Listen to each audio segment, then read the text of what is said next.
जब मैं रात को घर पहुंचा तो मेरी पत्नी ने खाना लगाया।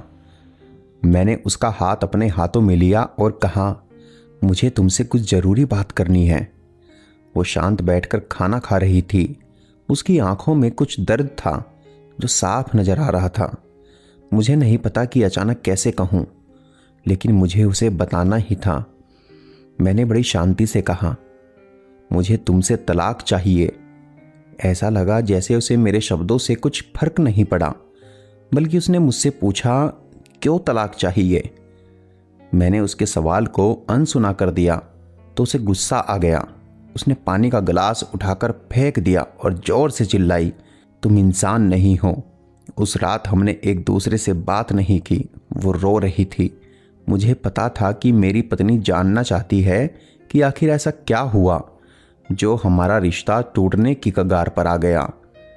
पर मेरे लिए उसके सवालों का जवाब दे पाना नामुमकिन था, इसलिए मैंने उसकी बात को अनसुना कर दिया। अब मैं किसी और से प्यार करने लगा था। स्नेहा नाम है उसका। अब मुझे मेरी पत्नी से प्यार नहीं रहा। मैंने तलाक के पेपर तैयार किए। उसमें लिखा था कि वह पूरा घर और कंपनी की 50% शेयर ले सकती है इस तलाक के बदले में। लेकिन उसने उन पेपर्स को देखा और उनके टुकड़े टुकड़े कर दिए। वो औरत जिसने मेरे साथ जीवन के 12 साल बिताए थे, वो आज मेरे लिए अनजान हो चुकी थी। मगर मैं क्या करूं? जो हो गया उसे मैं बदल नहीं सकता था, क्योंकि मैं स्नेहा से अपनी पत्नी से भी ज़्यादा प्यार करने लगा था। आखिरकार उसके सब्र का बांध टूट गया और वो फूट फूट कर मेरे सामने रोने लगी। मेरे लिए उसका रोना एक तरह से उसकी रिहाई की तरह था। तलाक की ये बात जो कई दिनों से मुझे परेशान कर रही थी, अब बिल्कुल साफ हो चुकी थी। अगले दिन मैं घर काफ़ी लेट आया। मैंने देखा कि वो सोफे पर बैठकर कुछ लिख रही थी। मैंने रात का खाना नहीं खाया और सीधे ऊपर जाकर अपने कमरे में सो गया, क्योंकि पूरा दिन स्नेहा के साथ रहने और कहीं जगह घूमने के बाद मैं थक गया था। वो शायद रात को उसी सोफे पर लिखते लिखते सो गई थी। फिर सुबह उठने के बाद उसने मुझे तलाक देने की शर्तें बताई। वो मुझसे कुछ भी लेना नहीं चाहती थी।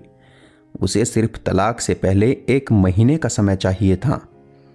उसने मुझसे कहा कि इस महीने में हम दोनों वही पुराना वाला जीवन जिएंगे जितना संभव हो सके, क्योंकि आने वाले महीने में हमारी बेटी की परीक्षा है।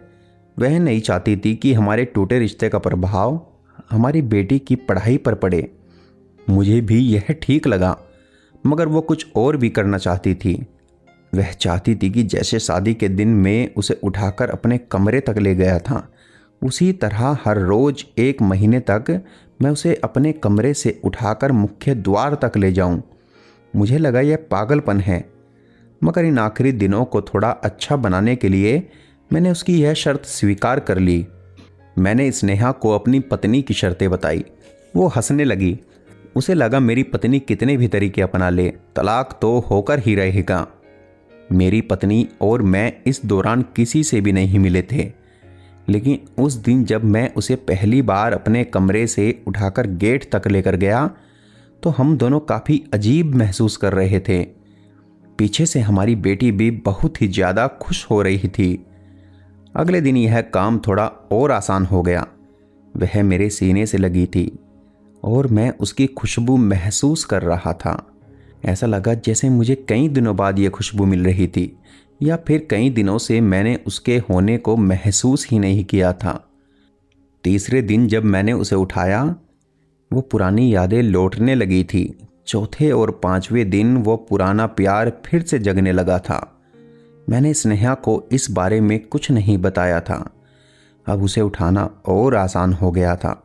शायद हर रोज यह सब करने में मुझे भी अच्छा लग रहा था। एक दिन वह अपनी पसंद का सूट निकाल रही थी, लेकिन कुछ खास ढूंढ नहीं पाई। उसने सांस भरते हुए मुझसे कहा, मेरे सारे कपड़े बड़े पड़ने लगे हैं। तब मुझे पता चला वह काफ़ी दुबली हो गई है और इसलिए मैं उसे आसानी से उठा पा रहा था। मेरे दिल को एक झटका सा लगा। उसने अपने दिल में काफ़ी सारा दर्द छुपा रखा था। अचानक हमारी बेटी आई और बोली, पापा ये तो मम्मा को उठाकर बाहर ले जाने का समय हो गया है। उसके लिए अपने पापा द्वारा मम्मा को इस तरह उठाकर ले जाते हुए देखना जीवन का महत्वपूर्ण हिस्सा बन गया था। मेरी पत्नी ने हमारे बच्चे को बुलाया और जोर से उसे गले लगा लिया। मैंने अपना चेहरा दूसरी तरफ कर लिया। मुझे लगा कहीं मैं अपना निर्णय न बदल लूं। मैंने अपनी पत्नी को रोज की तरह उठाया, अपने कमरे से हॉल तक लेकर गया। उसने प्यार से अपने दोनों हाथ मेरी गर्दन के पास रख दिए। मैंने उसे जोर से पकड़ रखा था, मगर उसका इतना कम वजन मुझे परेशान कर रहा था। महीने के आखिरी दिन जब मैंने उसे उठाया तो मेरे लिए एक कदम भी चल पाना मुश्किल हो रहा था। हमारी बेटी स्कूल जा चुकी थी। मैं अपनी कार से ऑफिस गया और कार से बाहर निकल कर आ गया, बिना कार को लॉक किए। मुझे डर था कि अब एक पल की भी देरी मेरा इरादा बदल देगी। मैं ऊपर गया। स्नेहा ने दरवाज़ा खोला। स्नेहा और मैं एक ही ऑफिस में काम करते थे। मैंने उससे कहा, सॉरी स्नेहा, अब मैं अपनी पत्नी से तलाक नहीं लेना चाहता। उसने मुझे देखा और मेरे सिर पर हाथ फेर कर कहा, तुम्हारी तबीयत तो ठीक है ना? मैंने उसका हाथ हटाया और कहा, मेरी तबीयत बिल्कुल ठीक है। सॉरी स्नेहा, अब मुझे अपनी पत्नी से तलाक नहीं चाहिए। हमारी शादीशुदा जिंदगी शायद हम दोनों के ध्यान न देने की वजह से बोरिंग हो गई थी, लेकिन इसका मतलब यह नहीं है कि हम एक दूसरे से प्यार नहीं करते। अब मुझे एहसास हुआ है कि जिस दिन मैं उसे शादी करके अपने घर लाया था, उस दिन से जीवन के आखिरी दिन तक मुझे उसका साथ निभाना है। स्नेहा के होश उड़ गए। उसने मुझे एक जोरदार चाटा जड़ दिया मेरे गाल पर। वह रोने लगी और दरवाज़ा अंदर से बंद कर लिया। मैं सीढ़ियों से नीचे उतरा और आकर अपनी कार में बैठ गया। आगे एक फूल वाले की दुकान पर रुका और अपनी प्यारी पत्नी के लिए एक सुंदर सा गुलदस्ता लिया। दुकानदार ने पूछा कि इस पर क्या लिखना है। मैंने मुस्कुराते हुए कहा कि मैं तुम्हें जीवन भर यूं ही उठाता रहूँगा, मेरी अर्धांगिनी। उस शाम जब मैं घर आया अपने हाथों में गुलदस्ता लिए, मैं बहुत खुश था। मैं अपनी पत्नी से मिलने के लिए ऊपर अपने कमरे की तरफ भाग कर गया, लेकिन तब तक वह मुझे छोड़कर इस दुनिया से जा चुकी थी, हमेशा के लिए। वो कई महीनों से एक गंभीर बीमारी से लड़ रही थी, लेकिन मैं स्नेहा के साथ इतना खोया हुआ था कि कभी ध्यान ही नहीं रहा। उसे पता था कि वह जल्द ही मुझे छोड़कर जाने वाली है, इसलिए वह मुझे और मेरी बेटी के रिश्ते को टूटने से बचाना चाहती थी। और मैं नीच उससे तलाक लेना चाहता था, लेकिन फिर भी वो मुझे अपने बच्चे की नज़रों में एक अच्छा पति और पिता बना गई। दोस्तों, जीवन की छोटी छोटी बातें रिश्तों में बड़ा महत्व रखती है। बड़ा घर, बड़ी कार और बैंक बैलेंस ये खुशियों का हिस्सा जरूर बन सकते हैं, लेकिन अपनों के बिना इनकी कोई कीमत नहीं।